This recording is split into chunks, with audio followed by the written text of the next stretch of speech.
حضور اکرم صلی اللہ علیہ وسلم شب معراج میں بیت المقدس کی طرف جاتے ہوئے مصر کے قریب ایک مقام سے گزرے تو انہیں نہایت ہی اعلیٰ اور زبردست خوشبو آنے لگی۔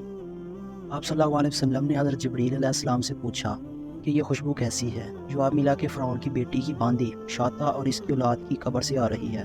پھر حضرت جبریل علیہ السلام نے اس کا قصہ بیان کیا کہ مشاطہ فرعون کی بیٹی کی خادمہ تھی اور وہ خفیہ طور پر اسلام لا چکی تھی۔ ایک دن فرعون کی لڑکی کو کنگھی کرتے ہوئے اس کے ہاتھ سے اتفاقاً کنگھی گر گئی، وہ اٹھانے لگی تو اس کی زبان سے بے ساختہ بسم اللہ نکل گیا۔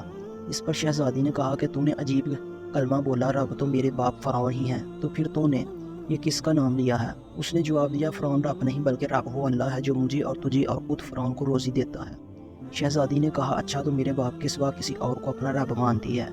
اس نے جواب دیا، ہاں ہاں، میرا، تیرا اور تیرے باپ سب کا رب اللہ تعالیٰ ہی ہے۔ شہزادی نے اپنے باپ سے کہلوایا